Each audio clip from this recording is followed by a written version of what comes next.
और आज मीटिंग के दौरान ये साबित भी कर दिया किसानों ने कि किसान टेबल पे भी मजबूती से बात करेगा, किसान सड़क पे भी मजबूती से आंदोलन करेगा और किसान मजबूती से अपने खेत में भी काम करेगा। किसान कहीं पे भी कमजोर नहीं है।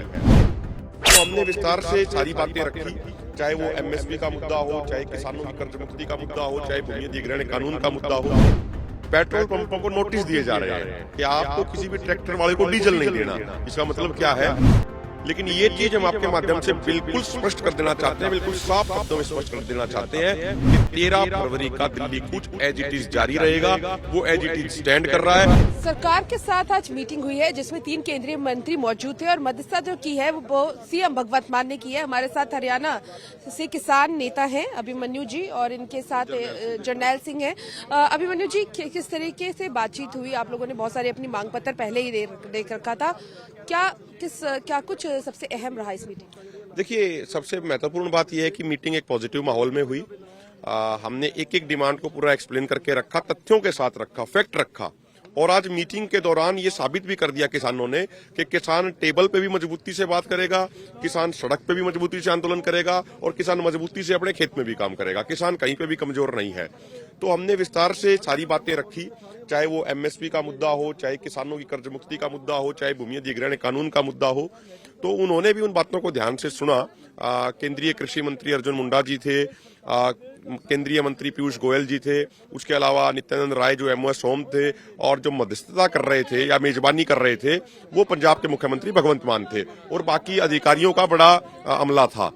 तो उन्होंने ये कहा कि भाई हमें समय चाहिए इन चीजों को, सारे तथ्यों को परखने का, आपकी बात को ध्यान से विचारने का। उन्होंने कहा क्योंकि और भी कंसर्न्ड मिनिस्ट्री से बात करनी जरूरी है, प्राइम मिनिस्टर से, होम मिनिस्टर से आगे बात करनी जरूरी है। तो उन्होंने उसके लिए समय मांगा। तो हमने कहा कि वो उसके लिए आप स्वतंत्र हैं, आप भी अपनी चर्चा कीजिए और हम भी अपने फोरम के अंदर, जो 2 फोरम है, संयुक्त किसान मोर्चा है राजनीतिक और किसान मजदूर मोर्चा, उन दोनों फोरमों में हम भी विचार चर्चा करेंगे जो सरकार ने कहा और उसके बाद हम अपनी बात कह देंगे। लेकिन ये चीज हम आपके माध्यम से बिल्कुल स्पष्ट कर देना चाहते हैं, बिल्कुल साफ शब्दों में स्पष्ट कर देना चाहते हैं कि 13 फरवरी का दिल्ली कूच एज इट इज जारी रहेगा। वो एज इट इज स्टैंड कर रहा है। और हमने साथ में सरकार को ये भी कहा कि भाई एक तरफ तो आप ये कह रहे हो कि हम बातचीत के दरवाजे खुले रखना चाहते हैं, सारी बातों का, सारे मुद्दों का हल बातचीत से ही होगा, लेकिन दूसरी तरफ हरियाणा में किसानों के बाहर, घरों के बाहर कुर्की के नोटिस चिपकाए जा रहे हैं, उनको डराने धमकाने का प्रयास किया जा रहा है, पेट्रोल पंपों में नोटिस चिपकाए जा रहे हैं। तो ये फिर अविश्वास पैदा करता है, इससे विश्वास की कमी होती है। तो जो एमओएस होम थे उन्होंने बाहर जाके अधिकारियों से बात भी करी। अब क्या बात हुई वो तो स्वयं बता सकते हैं, लेकिन उन्होंने ये कहा कि निश्चित तौर पे इसको हम दिखवाएंगे, जांच कराएंगे। हरियाणा में किस तरह से तैयारियां शुरू हो गई हैं आंदोलन को लेकर? पंजाब की तो बात हमने सुनी। देखिए, हरियाणा में तैयारी बताने के लिए यही काफी है कि पुलिस किस तरीके से सक्रिय होकर गांव में दबिश दे रही है। गांव-गांव में जा रहे हैं, घर घर में जा रहे हैं, लोगों को डराने का प्रयास कर रहे हैं। इसका मतलब इटसेल्फ ये क्लियर है कि हरियाणा पूरे तरीके से खड़ा है। पेट्रोल पंपों को नोटिस दिए जा रहे हैं कि आपको किसी भी ट्रैक्टर वाले को डीजल नहीं देना। इसका मतलब क्या है कि सरकार को, खुफिया तंत्र को भी इस बात का पता है कि हर घर से ट्रैक्टर दिल्ली के लिए निकलेगा। आप देखो, 30-31 तारीख से हरियाणा में ट्रैक्टर मार्च शुरू हुए थे, उससे पहले गांव-गांव में मीटिंग हो रही थी। 30-31 तारीख को अम्बाड़ा कुरुक्षेत्र में हुए, 2 फरवरी को बहुत बड़ा ट्रैक्टर मार्च फतेहाबाद में हुआ, 3 फरवरी को बहुत बड़ी रैली हिसार के नारनौंद में हुई, फिर अब 7 तारीख को सिरसा में हुआ, 4 तारीख को बड़ी सभा कैथल में हुई। तो पूरा हरियाणा तैयार खड़ा है और पिछली बार की तरह कंधे से कंधा मिला के पंजाब का साथ देगा और दिल्ली के मोर्चों की तरफ आगे बढ़ेंगे। जरनैल जी, जिस तरीके से हमने देखा कि यूपी और नोएडा में भी आज बहुत बड़ा कहें तो किसानों को जनसैलाब हमने देखा, क्या वो लोग भी इसमें शामिल रहेंगे? नहीं, अभी उनका लैंड एक्विजिशन को लेकर आज प्रोटेस्ट थे। तो आने वाले समय में, क्योंकि लैंड एक्विजिशन एक्ट है जो, उसके खिलाफ हमारा भी प्रोटेस्ट चल रहा है, हमारी भी एक मुख्य मांगों में से एक है। तो ये आहिस्ता आहिस्ता सभी फोरम जो है वो एक मंच पर आ जाएंगे।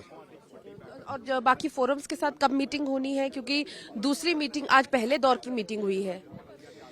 अगले दौर की मीटिंग, अभी हमें ये भरोसा दिया गया है कि जो आपने तथ्य दिए हैं हम उसकी जांच करेंगे। तो 1-8 दिन में वो जांच करके फिर हमारे साथ दोबारा से कांटेक्ट करेंगे। उन्होंने अगली मीटिंग जल्द 1-2 दिन में, क्योंकि 13 का हमारा जो दिल्ली मार्च है ट्रैक्टर का, वो एज इट इज जारी है। तो क्योंकि 13 को अपना मार्च हो जाएगा, इसलिए वो कोशिश करेंगे कि उससे पहले मीटिंग दोबारा से हो जाए। उसमें भी केंद्रीय मंत्री शामिल रहेंगे उस मीटिंग में? उन्होंने कुछ 4 सेक्टरीज की एक कमेटी बनाई है, वो पहले जांच करेगी सारी।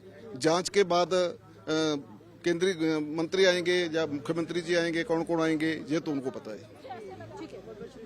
तो बिल्कुल 13 फरवरी को ऐलाना गया है कि जो आंदोलन है वो जारी रहेगा, कूच जारी रहेगा, यानी कि किसानों का सरकार को अल्टीमेटम है कि 13 तारीख से पहले पहले हल निकाल लीजिए, नहीं तो हम दिल्ली की ओर बढ़ेंगे। देखना ये होगा क्या इससे पहले सरकारें जो है किसानों को मना पाती हैं या फिर नहीं। कैमरा पर्सन गुरविंदर के साथ पूजा वर्मा, डेली पोस्ट, पंजाब, हरियाणा, हिमाचल।